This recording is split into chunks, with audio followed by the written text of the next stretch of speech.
Depuis la sortie du livre du docteur Aline Mercant, les lignes bougent. Vous êtes de plus en plus nombreuses et nombreux à me solliciter sur la question de l'éco-responsabilité dans la pratique de la phytoaromathérapie et de l'aromathérapie en particulier. Et comme je viens de tomber sur une étude surprenante, c'est l'occasion d'aborder de nouveau ce sujet sensible. Car là, pour le coup, je ne m'y attendais pas du tout. Cette préoccupation éco-responsable dans la pratique de l'aromathérapie est une bonne chose. Et mon propos aujourd'hui ne vise pas à modérer cette prise de conscience. Surtout si ça permet d'éviter des achats compulsifs d'huile essentielle qui finiront par être oubliés au fond d'un placard. Par contre, il me semble important de contextualiser tout ça, d'avoir une vision plus globale de la problématique liée aux huiles essentielles, car si on se focalise seulement sur la pratique de la phytoaromathérapie, c'est l'arbre qui cache la forêt, et vous allez vite comprendre pourquoi. Dans ma vidéo « Les huiles essentielles sont-elles écologiques ?», j'indiquais que les huiles destinées à la pratique de l'aromathérapie représentent entre 2 et 5% de la production mondiale des huiles essentielles. Les plus gros consommateurs étant l'industrie de la parfumerie, l'industrie agroalimentaire et les produits d'entretien. Mais dire simplement cela ne nous aide pas à véritablement comprendre comment tout ça s'articule et surtout quel enjeu cela représente pour demain. Car si notre pratique devient de plus en plus responsable alors que nous ne consommons que 2 à 5% des huiles essentielles produites avec pour objectif de prendre soin de notre santé, d'autres secteurs sont en train d'augmenter considérablement leur utilisation d'huile essentielle dans la discrétion la plus totale et pas dans la demi-mesure. Saviez-vous qu'on met de l'huile essentielle dans les emballages alimentaires? Des huiles essentielles comme celles de titri, cannelle, clou de girofle, thym et bien d'autres. Et cette utilisation tend à se généraliser comme en témoigne cette étude de mars 2022, donc vraiment très récente. Si vous souhaitez la lire, je vous mets les liens dans l'article associé. Et dès les premières lignes, le ton est donné. Je vous le traduis. Les huiles essentielles ont retenu l'attention dans l'industrie alimentaire pour le développement de matériaux d'emballage alimentaire dérivés des biopolymères. Les huiles essentielles sont un excellent choix pour remplacer les additifs dérivés du pétrole dans les matériaux d'emballage alimentaire en raison de leur abondance dans la nature, de leur respect de l'environnement et de leurs propriétés antimicrobiennes et antioxydantes supérieures. Alors si l'industrie des emballages s'en mêle, l'abondance dans la nature ne va pas durer très longtemps. N'oublions pas que le rendement des huiles essentielles est très faible. Il faut parfois plus d'1 tonne de matière végétale pour ne faire qu'1 litre d'huile essentielle. Et comme le souligne le livre d'Aline Mercant, non, aujourd'hui on ne peut pas parler d'abondance des ressources quand on parle d'huile essentielle, et contrairement à ce qu'affirme le début de l'étude, non, l'utilisation d'huile essentielle à grande échelle dans l'industrie de l'emballage ne peut pas être éco-responsable.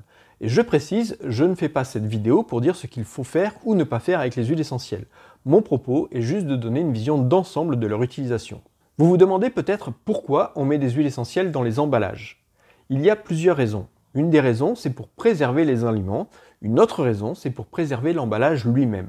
Car de plus en plus d'emballages sont réalisés à partir de matières organiques issues de matières animales ou végétales qui ont tendance à être la proie des bactéries et se dégrader très vite. Je vous laisse lire l'étude si vous souhaitez plus de détails. Par contre, et là on ne peut pas leur donner tort, oui, les huiles essentielles ont de très bonnes propriétés antimicrobiennes et antioxydantes.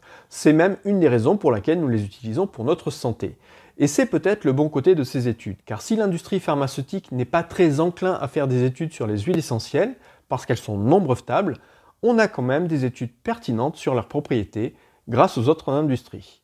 Il ne faut pas oublier que la brevetabilité est quelque chose qui influence de manière très directe la recherche sur la santé, et malheureusement, pas à notre avantage. Pour vous donner un simple exemple qui illustre très bien cette problématique, voici un passage tiré d'un article publié dans le journal du CNRS. L'ocytosine n'est plus brevetable et son développement en tant que médicament pour les troubles d'interaction sociale ne serait pas rentabilisable. Le défi pour le chimiste est donc d'imaginer une molécule nouvelle, brevetable, stable, capable de pénétrer dans le cerveau après administration par voie orale, diminuer l'ocytosine et de traiter efficacement la pathologie ciblée. Voilà où on en est. La solution est disponible, mais non utilisée car non brevetable. On cherche à produire une molécule de synthèse qui aurait des propriétés similaires et qui, elle, serait brevetable. C'est triste, mais c'est comme ça. Au final, doit-on se réjouir de savoir qu'on valide les propriétés des huiles essentielles via des applications industrielles plutôt que pharmaceutiques? L'avenir nous le dira. Ce qui est sûr, c'est que les emballages sont loin d'être le seul domaine dans lequel on utilise les huiles essentielles. Une autre industrie consomme de plus en plus d'huiles essentielles, il s'agit de l'élevage industriel. Et là aussi, le nombre d'études est impressionnant. Je rappelle que l'antibiorésistance a été déclarée comme un danger par l'OMS qui prévoit des millions de morts à l'horizon 2050. Or, on sait maintenant qu'une des principales raisons de l'antibiorésistance et l'emploi massif d'antibiotiques dans les élevages industriels, puisque la promiscuité et les conditions de vie des animaux d'élevage favorisent le développement des bactéries et virus pathogènes. Et aujourd'hui, l'utilisation des huiles essentielles dans les élevages en complément ou remplacement des antibiotiques tend à se généraliser, aussi bien pour la prévention des épidémies que pour favoriser la croissance. Je vous mets de toute façon quelques liens vers des études traitant du sujet dans l'article associé. Et comme vous vous en doutez, il n'y a pas que l'industrie de l'emballage ou l'élevage, il y a aussi l'agriculture, puisque par exemple, on utilise les huiles essentielles aussi bien pour empêcher la pourriture du raisin que pour préserver les récoltes après moisson. Et toujours grâce aux bonnes propriétés des huiles essentielles. Là aussi, je vous mets des liens dans l'article associé. Donc on voit bien que la problématique d'une utilisation abusive des huiles essentielles est complexe et que même avec la meilleure volonté du monde d'avoir une pratique de la phytoaromathérapie éco-responsable, il semblera difficile de contrer le raz-de-marée provoqué par l'utilisation industrielle des huiles essentielles. Pour autant, ne nous voilons pas la face, car certaines utilisations abusives d'huiles essentielles dans le cadre de la phytoaromathérapie ont conduit à des désastres écologiques, comme celle de Nard de l'Himalaya, dont 80% de la population a disparu en Inde, ou l'huile essentielle de bois de rose qui nécessite d'abattre l'arbre pour le distiller et qui a contribué à sa disparition. Vous trouverez d'autres exemples dans le manuel de phytothérapie éco-responsable d'Aline Mercant. Il est donc important d'avoir cette vision globale de la problématique liée aux huiles essentielles et que si avoir une pratique éco-responsable de la phytoaromathérapie est une bonne chose, il ne faut pas oublier tous les autres domaines dans lesquels nous pouvons agir pour avoir un impact significatif, comme la consommation de viande et les élevages industriels, le suremballage, le choix des produits d'entretien, alimentaires, cosmétiques, etc. Oui, le monde est interdépendant et les crises écologiques montrent à quel point chacun de nos choix a un impact. À nous d'en avoir conscience pour faire des choix éclairés. Et ce que je retire de positif de tout ça, c'est qu'il sera de plus en plus difficile de nier les propriétés anti-infectieuses des huiles essentielles et l'apport qu'elles peuvent avoir sur la santé humaine et notamment pour supprimer la menace que fait peser l'antibiorésistance sur notre santé.